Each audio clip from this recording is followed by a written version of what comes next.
ഇപ്പോഴത്തെ UDFന്റെ വിജയത്തിൽ ഞെട്ടിച്ച മറ്റൊരു സംഭവം സാർ ശ്രദ്ധിച്ചിരുന്നു. വൈപ്പിനിലെ ടോണി ചമ്മണിയാണ് വിജയിച്ചത്. അപ്പോൾ ടോണി ചമ്മണിക്ക് ഏതാണ്ട് 15,648 വോട്ടിന്റെ ഭൂരിപക്ഷം ലഭിച്ചു. ഈ മണ്ഡലം ശ്രദ്ധാകേന്ദ്രമാവുന്നത് വഖഫുമായി ബന്ധപ്പെട്ടിട്ടാണ്.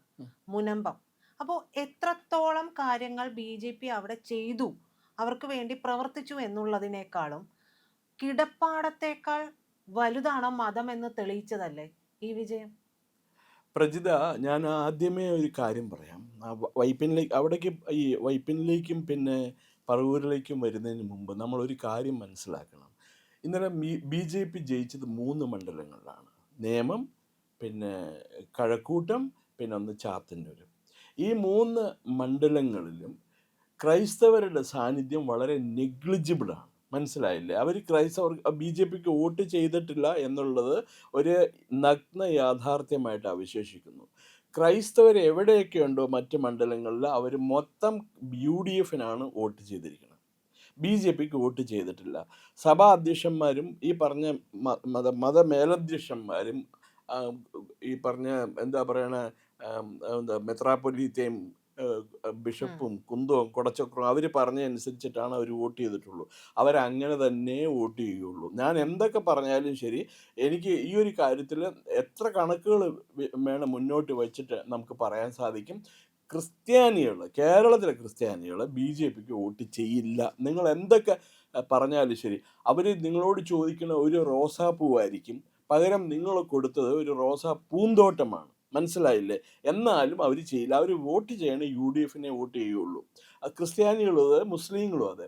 ഇനി നമുക്ക് ഒരു കാര്യം പറയാം. ഈ വൈപ്പിനിലാണെങ്കിലും മറ്റേ പറവൂരാണെങ്കിലും, വൈപ്പിൻ പറഞ്ഞുല്ലോ, ഈ എന്താ ഒരു മുനമ്പത്തുള്ള 600ഓളം കുടുംബങ്ങൾക്ക് വേണ്ടിയിട്ട് കേന്ദ്ര മന്ത്രിമാർ എത്ര പേരാണ് വന്നതെന്നറിയാമോ? അവരോട് ഐക്യദാർഢ്യം പ്രകടിപ്പിക്കാനും അവർക്ക് അനുകൂലമായ നിയമം ഉണ്ടാക്കാനും. അവർക്ക് അനുകൂലമായ നിയമം ഉണ്ടാക്കി, വഖഫ് ഭേദഗതി ബില്ലുണ്ടാക്കി. എന്നിട്ടും അവർ വോട്ട് ചെയ്തോ? ഇല്ല. ഇതിൽ നമ്മൾ ഒരു കാര്യം കൂടി മനസ്സിലാക്കണം.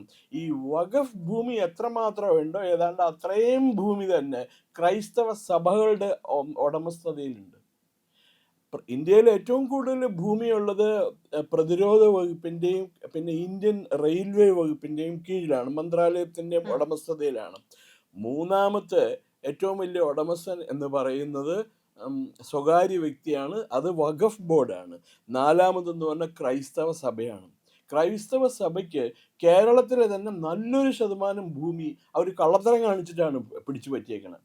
അതിനൊന്നും ഈ ഡോക്യുമെന്റ്സ് ഒന്നുമില്ല. അന്വേഷിച്ച് പോയി കഴിഞ്ഞിട്ടുണ്ടെങ്കിൽ അതിൻ്റെ യഥാർത്ഥ ഉടമസ്ഥന്മാരെയൊക്കെ, അത് കൂടുതൽ ഹിന്ദുക്കളായിരിക്കും, ആ ഹിന്ദുക്കളെയൊക്കെ അടിച്ചോടിച്ചിട്ടാണ് അവർ ആ ഭൂമി സ്വന്തമാക്കിയിരിക്കുന്നത്. അവരുടെ സെമിനാരികൾ, അവരുടെ കന്യാസ്ത്രീ മഠങ്ങൾ, അതുപോലെ അവരുടെ സഭയുടെ ആശുപത്രി പണിയാനായിട്ടുള്ള സ്ഥലങ്ങൾ, വിദ്യാഭ്യാസ സ്ഥാപനങ്ങൾ, ഇവയുടെ നല്ലൊരു ശതമാനം ഭൂമിയും അവർ സ്വന്തമാക്കിയിരിക്കുന്ന അവിഹിത മാർഗങ്ങളിൽ കൂടിയാണ്. ഇത് കേരളത്തിലെ മാത്രം കാര്യമല്ല, ഇന്ത്യയിൽ എല്ലായിടത്തും പ്രൈം ലൊക്കേഷനിൽ അവർക്ക് ഇഷ്ടംപോലെ ഭൂമിയുണ്ട്. അവർക്ക് സ്വന്തമായിട്ട് ഇഷ്ടംപോലെ എസ്റ്റേറ്റുകളുണ്ട്. തേയില എസ്റ്റേറ്റുകളുണ്ട്, വയനാട്ടിലെ കോഫി എസ്റ്റേറ്റുകളുണ്ട്, എല്ലാം ഉണ്ട്. അപ്പോൾ ഈ ഇവരുടെ ഈ എന്താ നമ്മുടെ മുനമ്പത്തുള്ള ആൾക്കാരുടെ കിടപ്പാടം സംരക്ഷിക്കാനായിട്ട് സമരം നടത്തിയപ്പോൾ ആ സമരത്തിൻ്റെ ആദ്യം മുതൽ അവസാനം വരെ ഞാനൊരു പത്രപ്രതിനിധിയായിരുന്നു. ഞാൻ അന്ന് കവർ ചെയ്തപ്പോൾ ഞാൻ കണ്ടിട്ടുള്ളത് BJPയുടെ സാന്നിധ്യം മാത്രമാണ്. ഒരു കോൺഗ്രസ് നേതാവോ ഒരു കമ്മ്യൂണിസ്റ്റ് നേതാവോ അവിടെ വന്നിട്ടില്ല. ഈ കോൺഗ്രസും കമ്മ്യൂണിസ്റ്റ് ഭരണകൂടവും ഒക്കെ വന്നിട്ടുള്ളത് അവരുടെ മുഖം രക്ഷിക്കാൻ വേണ്ടിയിട്ട് മാത്രമാണ്. ഒരു നെയിം സേക്കിന് വേണ്ടി ഞങ്ങളിവിടെ വന്നു. എന്നിട്ട് അവരോട് പറഞ്ഞത്, നിങ്ങളുടെ എല്ലാ പ്രശ്നവും ഞങ്ങൾ പരിഹരിച്ചു തരാം, നിങ്ങൾ സമരം പിൻവലിക്കുക ആദ്യം, അത് കഴിഞ്ഞിട്ട് ബാക്കി കാര്യം നോക്കാം. എന്ത് ചെയ്തു? അവരൊന്നും ചെയ്തിട്ടില്ല. ഈ ക്രൈസ്തവ സഭയ്ക്ക് എന്തെങ്കിലും ഹെൽപ്പ് ചെയ്ത് കൊടുക്കുന്നതിന് മുമ്പ് BJP 2 വട്ടം അല്ല 10 വട്ടം ആലോചിക്കണം ഇവരെ അടുപ്പിക്കാൻ കൊള്ളുമില്ലോ എന്നുള്ളത്. ക്രൈസ്തവരെ BJPയിലേക്ക് അടുപ്പിക്കാൻ കൊള്ളില്ല. ഞാൻ തിരിച്ചൊരു കാര്യം ചോദിക്കട്ടെ. ഈ ക്രൈസ്തവ സഭ പറയുന്നത് പലപ്പോഴും ഒരു ക്രിസ്ത്യൻ, അതായത് ആ വിശ്വാസികൾ ചെയ്യണമെന്നില്ലല്ലോ. സഭാ അധ്യക്ഷന്മാർ പറയുന്നത് തന്നെ വിശ്വാസികൾ ചെയ്യണം എന്നുള്ള ശാഠ്യം അവിടെ വരുന്നത് ഇവർ കാണുന്നുണ്ട്. അതായത് വിശ്വാസികളായിട്ടുള്ളവരാണ് അവിടുത്തെ ഈ 600ഓളം കുടുംബക്കാർ. പക്ഷെ അവർക്ക് വേണ്ടി നിന്നത് ആരാണ് എന്നുള്ളത് അവർ സ്വന്തം കണ്ണാലെ കണ്ടതാണ്. ഈ സമരം നടത്തിക്കൊണ്ടിരുന്നപ്പോൾ തന്നെ പഞ്ചായത്ത് മുനിസിപ്പൽ തെരഞ്ഞെടുപ്പ് വന്നപ്പോൾ വൈപ്പിനിലെ ഒരു പള്ളിയിൽ അച്ഛൻ UDF വേണ്ടി വോട്ട് പിടിക്കുകയായിരുന്നു. മനസ്സിലായില്ലേ? അയാൾക്ക് അതിനെക്കുറിച്ച് ഒന്ന് രണ്ട് പത്രങ്ങളിലെങ്കിലും വാർത്ത വന്നിട്ടുണ്ട്. ഒരു TV ചാനൽ, അവർക്കൊരു TV ചാനൽ ഉണ്ടായിരുന്നു. എനിക്കറിയില്ല, ഇപ്പം അത് കാണാറില്ല. അത് ആ TV ചാനൽ ഇപ്പോൾ എന്താ ചാനലിൻ്റെ ബൊക്കെ ഇന്ന് അത് അപ്രത്യക്ഷമായിട്ടുണ്ട്. അവരും ഈ പള്ളിയിൽ അച്ഛനെ കുറിച്ചിട്ട് എഴുതിയിട്ടുണ്ടായിരുന്നു.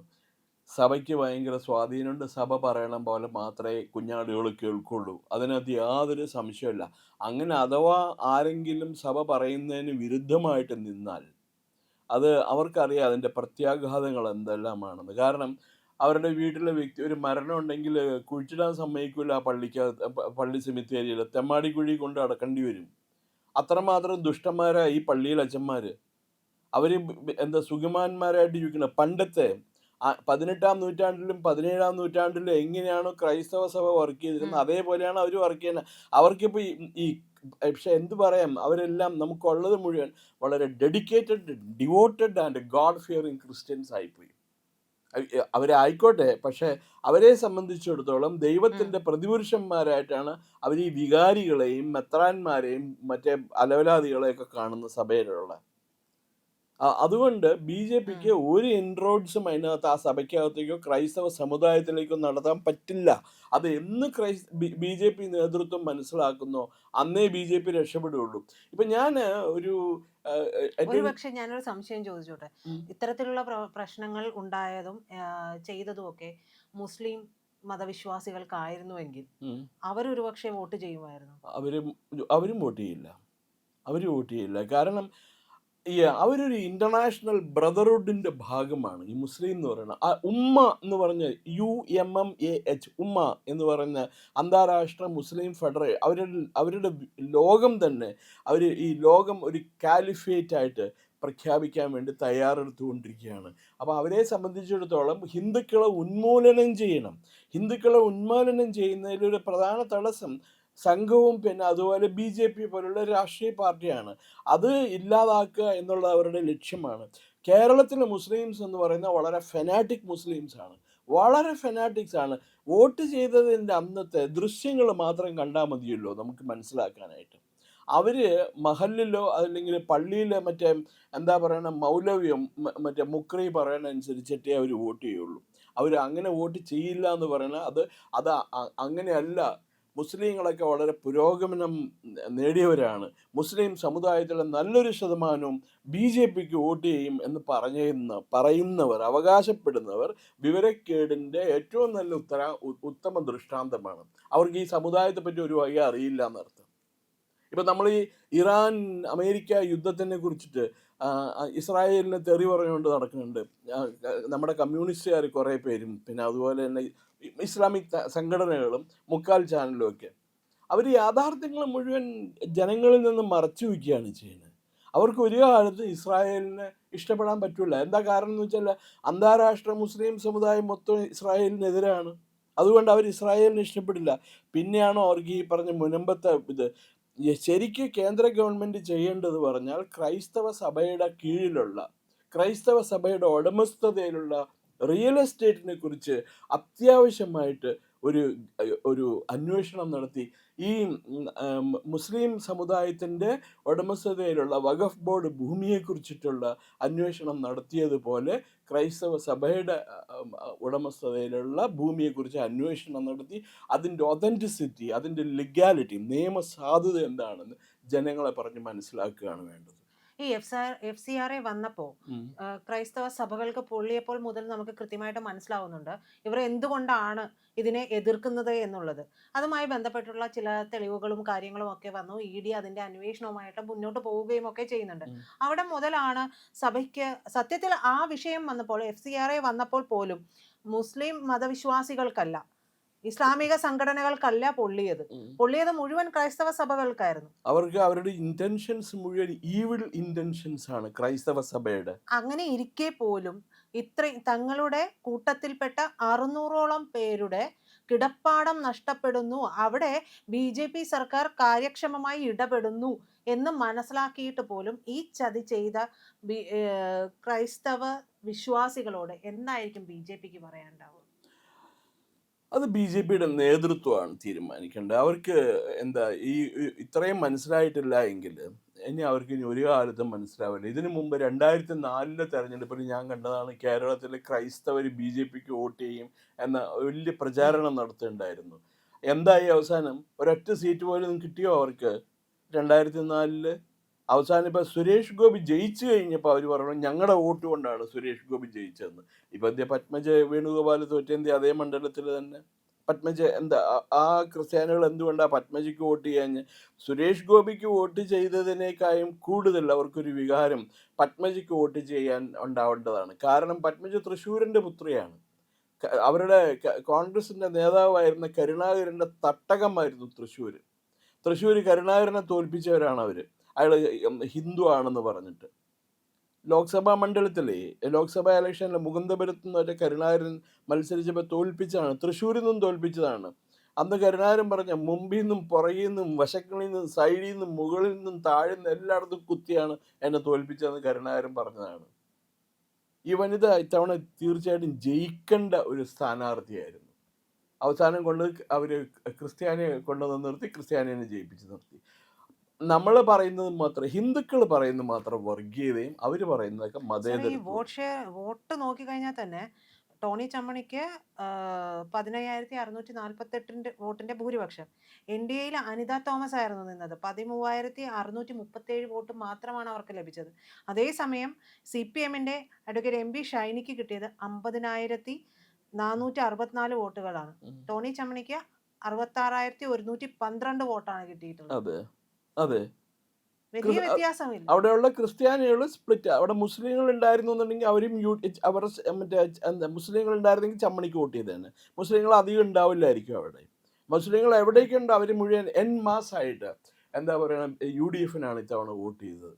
അതിന് അവർ മറ്റേ UDF നന്ദി പറയേണ്ടത് AK ബാലൻ്റെ അടുത്താണ്. AK ബാലൻ ഒരു സത്യം പറഞ്ഞു.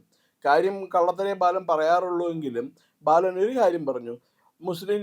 UDF ജയിച്ചു കഴിഞ്ഞാൽ അധികാരത്തിൽ ഭരിക്കുക, കാര്യങ്ങൾ നിയന്ത്രിക്കുക മുഴുവൻ ജമാഅത്തെ ഇസ്ലാമിയായിരിക്കുന്നത്. ജമാഅത്തെ ഇസ്ലാമിനെ പറഞ്ഞപ്പോൾ കേരളത്തിലെ മുസ്ലിങ്ങൾക്ക് കൊണ്ടുപോകും. അവർക്ക് ജമാഅത്തെ ഇസ്ലാമിനെ പറയാൻ അവരെ സംബന്ധിച്ചിടത്തോളം ജമാഅത്തെ ഇസ്ലാമി അവരുടെ ഉള്ളിലൊരു വികാരമാണ്. അതുകൊണ്ട് തന്നെ അവർ പാഠം പഠിപ്പിച്ചു കൊടുത്തു മാർക്സിസ്റ്റ് പാർട്ടീനെ. പിന്നെ അത് വേറെ കാര്യമുണ്ട്, മാർക്സിസ്റ്റ് പാർട്ടിയിലേക്കും മുസ്ലിങ്ങൾ മാർക്സിസ്റ്റ് പാർട്ടിക്ക് വോട്ട് ചെയ്യും എന്ന് കരുതുന്നത് തന്നെ ശുദ്ധപോഷണം. അത് അവരുടെ തെറ്റിദ്ധാരണയാണ് മാർക്സിസ്റ്റ് പാർട്ടിയുടെ. അവർ മനസ്സിലാക്കണം, ഒരിടത്തും ഗതി കിട്ടാത്ത മുസ്ലിങ്ങളാണ് CPIMൽ വന്ന നേതൃത്വ നിരയിലേക്കൊക്കെ വന്നിരിക്കുന്നത്. അല്ലാണ്ട് അവരുടെ ഒരു മന്ത്രി ഉണ്ടായിരുന്നു പാലോളി മുഹമ്മദ് കുട്ടി, പൊന്നാനിക്ക് അപ്പുറത്ത് പോയിട്ട് ആൾ മത്സരിക്കില്ലല്ലോ. അയാൾ അവസാനം ഒരു മത്സരിച്ച് തോറ്റു കഴിഞ്ഞ പിന്നെ ഇപ്പോൾ വീട്ടിൽ ഷെഡ് കയറ്റിയിരിക്കുകയാണ്, പുറത്തേക്ക് ഇറക്കാതെ. മുസ്ലിങ്ങൾ ഒരു കാലത്തും BJPക്ക് വോട്ട് ചെയ്യില്ല. ഒരു നിവൃത്തി ഉണ്ടെങ്കിൽ അവർ വോട്ട് ചെയ്യാൻ പാടുന്ന മാർക്സിസ്റ്റ് പാർട്ടിക്കായിരിക്കും. ക്രിസ്ത്യാനികളിൽ നിന്ന് BJP ദയവ് ചെയ്ത് അവർ മനസ്സിലാക്കുക, BJPക്ക് അവർ വോട്ട് ചെയ്യില്ല. അവർ BJPനെ ഒരു കറവ പശുവായിട്ടാണ് ഉപയോഗിക്കുന്നത്. ഈ ബിഷപ്പുമാരും ഈ മെത്രാന്മാരും ഈ അംശവടിയും പിടിച്ചുകൊണ്ട് നടക്കുന്ന തെണ്ടികളും അവരുപയോഗിക്കുന്നത് BJPനെ ഒരു കറവ പശുവായിട്ടാണ്. അത് മനസ്സിലാക്കാത്തിടത്തോളം കാലം BJP കേരളത്തിൽ പച്ച പിടിക്കില്ല. കേരളത്തിലെ ജനസംഖ്യ ഡെമോഗ്രഫി അത് BJPക്ക് അനുകൂലമല്ല. എന്നാൽ ഞാൻ പറയണ BJPയോട് മത്സരിക്കണ്ടെന്നല്ല പറയണേ, BJP റീവർക്ക് ചെയ്യണം. എങ്ങനെ ഇത് ഒരു എന്താ പറയുക, ഇവരെ അധികം അടുപ്പിക്കാതെ നിർത്തിയിട്ട് ഹിന്ദുക്കൾക്ക് ഞങ്ങൾ എന്ത് പരിഗണന നൽകുന്നു അത് നിങ്ങൾക്ക് കിട്ടും. ഔട്ട് ഓഫ് ദ വേ ഒരു ഫേവറും പ്രതീക്ഷിക്കേണ്ട. ഞാൻ കഴിഞ്ഞ ദിവസം അറിഞ്ഞത് ഒരു കാര്യം അറിഞ്ഞ് ഞെട്ടിപ്പോയി. ഇവിടെ നിന്ന് പോയ ബിഷപ്പുമാരുടെ സംഘടന പ്രധാനമന്ത്രിയുടെ അടുത്തും പിന്നെ മറ്റേ അവരുടെ ബന്ധപ്പെട്ട വകുപ്പ് മന്ത്രിയുടെ അടുത്തും അവർ ആവശ്യപ്പെട്ടത് എന്താണെന്നറിയാമോ? ഈ തടഞ്ഞു വച്ചിരിക്കുന്ന വിദേശ പണം, മതപരിവർത്തനത്തിനുള്ള വിദേശ പണം, വിദേശ സംഭാവന എത്രയും വേഗം ക്ലിയർ ചെയ്യണം. അത് ഓരോ ബിഷപ്പിനും 8-10 സംഘടനകളാണ് പൈസ കൊടുത്തുകൊണ്ടിരിക്കുന്നത് മതപരിവർത്തനം നടത്താൻ വേണ്ടിയിട്ട്. ഇവർ സഭയ്ക്ക് വേണ്ടിയിട്ട് ഇവരുടെ ഈ മതപരിവർത്തനത്തിന് വേണ്ടിയിട്ടും അവരുടെ വ്യക്തിപരമായ ആവശ്യങ്ങൾക്കും വേണ്ടിയിട്ടാണ് ഈ NGO നോൺ ഗവൺമെൻറ്റൽ ഓർഗനൈസേഷൻസിനെ ഉപയോഗിക്കുന്നത്. അതുപയോഗിച്ചിട്ടാണ് അവർ ലക്ഷ്മണാനന്ദ സരസ്വതി എന്ന് പറഞ്ഞ ഒറീസയിലെ ഒരു സന്യാസിയെ സുപ്പാരി കോൺട്രാക്ട് കൊടുത്ത് കൊല്ലിച്ചത്. അവർ ഈ ഫണ്ട് മുഴുവൻ അവർ ഉപയോഗിക്കുന്ന ഈ വക കാര്യങ്ങൾക്ക് വേണ്ടിയിട്ടാണ്. ഗവൺമെൻറ് വളരെ സ്ട്രിക്റ്റ് ആക്കണം. ഗവൺമെൻറ് ഈ ചൈനയിൽ ഇവർ പറയുന്നുണ്ടല്ലോ, മധുര മനോഹര ചൈന എന്നും ചങ്കിലെ ചൈന എന്നൊക്കെ പറയുന്നുണ്ടല്ലോ. അവിടെ ക്രൈസ്തവ സഭയുടെ കോൺഗ്രിഗേഷൻ ഞായറാഴ്ചത്തെ മാസ് എങ്ങനെ നടത്തണമെന്ന് തീരുമാനിക്കുന്ന ചൈനീസ് കമ്മ്യൂണിസ്റ്റ് പാർട്ടിയാണ്. അറിയോ? അവിടെ ബൈബിൾ പ്രത്യേക ബൈബിളാണ്, ഖുറാൻ പ്രത്യേക ഖുറാനാണ്. ചൈനീസ് ഗവൺമെൻറ് എന്താ നിർദ്ദേശിച്ചിരിക്കുന്ന പോലെയാണ് അവർ ഖുറാൻ എഴുതിയിരിക്കുന്നത്. അവിടെ മുസ്ലിംസ് ഉണ്ട്, പക്ഷെ മുസ്ലിംസിന് അവർ വേണ്ട രീതിയിൽ കൈകാര്യം ചെയ്യുന്നുണ്ട്. നമ്മൾ അതൊന്നും പറയാനുള്ള, അവർ എന്ത് വേണം ചെയ്തോട്ടെ, ഖുറാനിൽ എന്ത് വേണം കൊണ്ടുവന്ന് വായിച്ചോട്ടെ, പക്ഷെ അത് നമ്മുടെ നെഞ്ഞത്തോട്ട് കയറരുത് മാത്രമേ ഉള്ളൂ. അത് വെച്ചിട്ട് ഹിന്ദുക്കൾക്ക് കൊടുക്കുന്ന എന്ത് ആനുകൂല്യവും നിങ്ങൾക്കും കിട്ടും, മറ്റേ ക്രൈസ്തവർക്കും മുസ്ലിംസിനും കിട്ടും.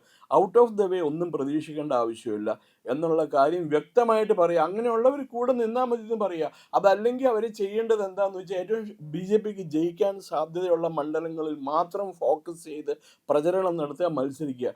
എന്നിട്ട് പറയുക, മുസ്ലിം ലീഗിൻ്റെ കാൻഡിഡേറ്റ് എവിടെയുണ്ടോ അവരോട് പറയുക, ഞങ്ങൾ മുസ്ലിം ലീഗിനെ തോൽപ്പിക്കും, മനസ്സിലായല്ലോ, ഞങ്ങൾ മുസ്ലിം ലീഗിനെതിരായിട്ട് വോട്ട് ചെയ്യും എന്ന് പറഞ്ഞു കഴിഞ്ഞിട്ടുണ്ടെങ്കിൽ ഇതൊരു അമേച്ചറിഷ് ഐഡിയ പോലെ തോന്നുമായിരിക്കാം, പക്ഷെ അതിന് ഇഫക്റ്റ് ഉണ്ടോ ഇല്ലോ എന്നുള്ളത് അവർ നോക്കണം. അവരോട് മുതിർന്ന എന്താ പറയുക രാഷ്ട്രീയ നിരീക്ഷകരൊക്കെ എത്രയോ നാൾ പറയണു, നിങ്ങൾ മണ്ഡലങ്ങൾ തിരഞ്ഞെടുക്കൂ, നിങ്ങൾക്ക് ശക്തിയായ വിജയിക്കാൻ സാധ്യതയുള്ള മണ്ഡലങ്ങൾ തിരഞ്ഞെടുത്ത് അവിടെ പ്രചരണം നടത്തുക, ആക്റ്റീവായിട്ട് ബൂത്ത് കമ്മിറ്റികളൊക്കെ നടത്തി സംഘടിപ്പിച്ച് പാർട്ടി പ്രവർത്തകരെ ഉഷാറാക്കി.